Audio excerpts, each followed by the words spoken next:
Picture you upon my knee, T for two, and two for tea, me for you. Hi everyone, Xavier2 for Rip. Today we'll talk about the IPV2 from Pioneer4You. It's a box mount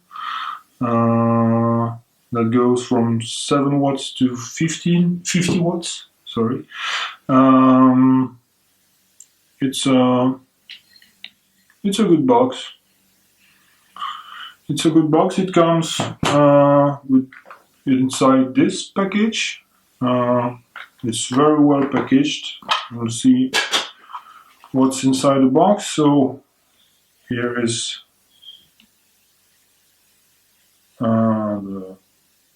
the foam where the box lies when you got it, like this. We have another small box here with a USB cable to charge the box when the battery is inside. A small bag with a dedicated screwdriver with an Allen key at the end, and 2 spare screws to replace any of those should you lose one of them. So it's rather complete. So we'll open the box now. Another Allen key, that's easier to use, but the other one is fine as long as you don't have big hands like I have. So what's on the inside? So here it is. We can see that we have a polarity indicators for the battery there. So we will take one battery and put it right like so. We have a small tissue here, a small bit to ease the removing of the battery should you remove it and not charge using the USB connector.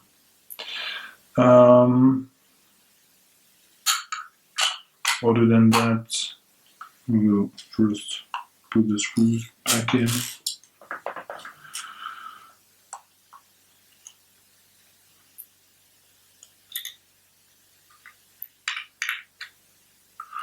It feels very, very well built. The casing looks like aluminum. The buttons are not too hard, neither too soft. It's okay. Here we have the Pioneer4You logo. Sensor switch here. You put your finger in it and it fires. A 5-010 connector, which is, I will show you it right away, right now. It's spring loaded, so it should adjust to any atomizer you put on this, as long as it's not too deep. 5 clicks to power on the box. IPV2. Now we'll put an atomizer on it. So let's talk a bit about the chipset inside this box. It's an SX330 from Yeezy Cigar. It's the V2, so it goes to 50 watts. But there are limitations on this chip. Let me explain. The minimum output voltage of the chip is 3.6 volts. The maximum voltage output is 8.5 volt, and the power limits are 7 and 50 watts. It takes all the resistance from 0.2 ohm to 3 ohms, but when you draw a chart using all possible resistance from 0.2 ohms to 3 ohms, you'll see that you never get all the full range of power regulation available on the box. The sweet spot seems to be around 1 and 1.4 ohm when you get between 9 watts and 50 watts. Another example is a coil around 0.6 ohm. For that coil, you'll get between 21 watts to 50 watts. And if you go above 1.6 ohm, let's say for example 1.8 ohm, you'll get something around 7 watts to 40 watts. You won't get the 50 announced watts. So it's not really an issue because 50 watts is already plenty. Taking lower resistance, sub-ohms resistance, and not having a range of vaping power below something like 20 watts, it's a bit annoying, but anyway, it's still a regulated device, and if you're into rebuildable atomizers, it won't be an issue for you to make a higher resistance to get the full range of the box.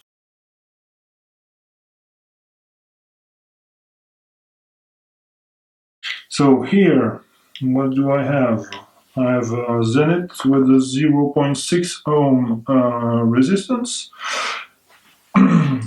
The box tells me that I'm at 16.4 watts, but in reality, I know that I won't ever get below 21 watts. So it's a bit misleading.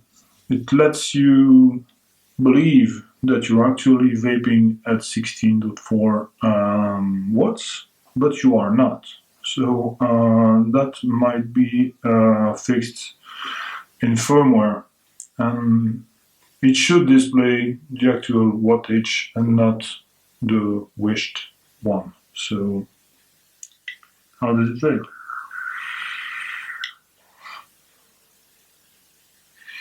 It vapes quite well. We'll raise the wattage until 30 watts.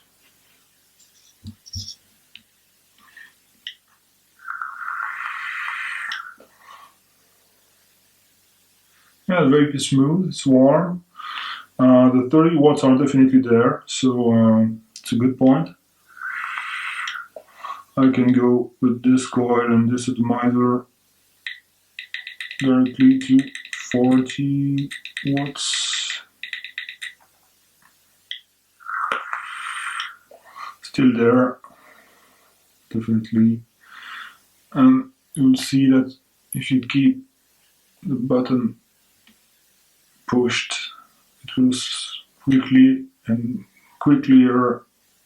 quicklier go up, so you won't have to click several times.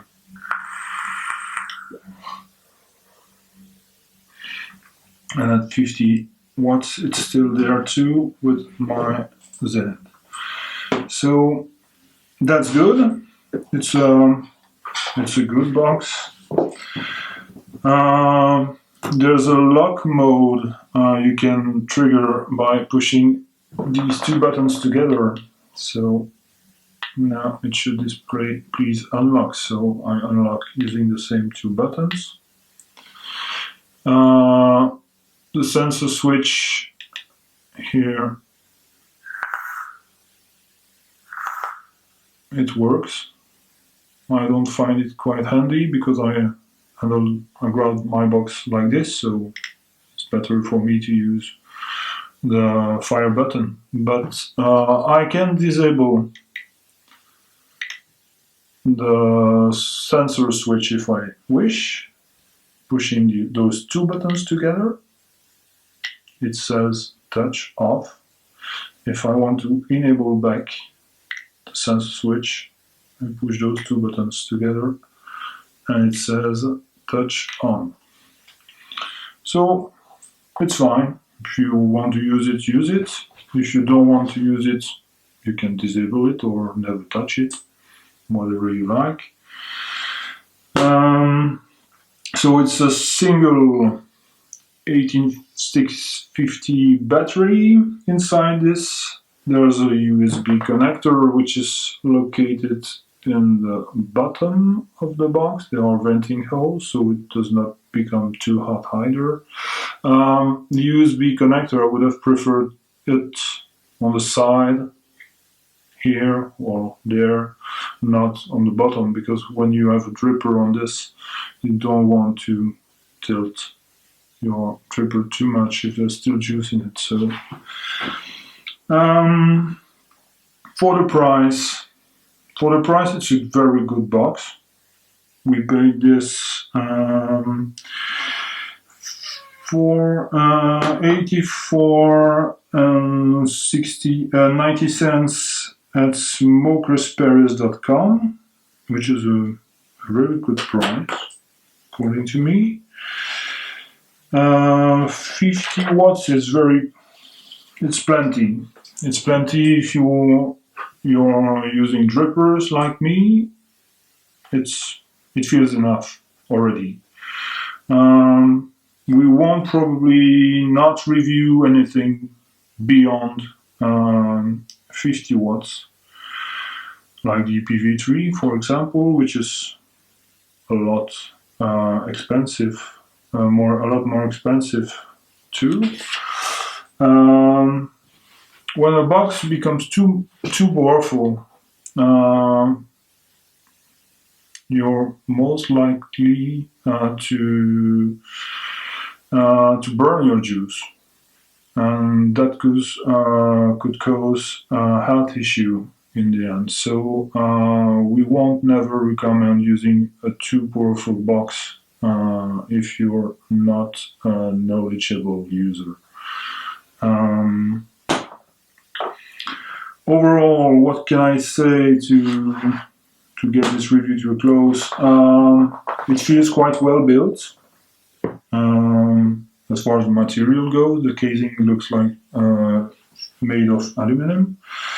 There are screws, but the Allen key, with an Allen key, this is supplied in this little bag, so it's okay. The size, it feels okay in my big hands, but if yours are shorter or smaller, it might depend.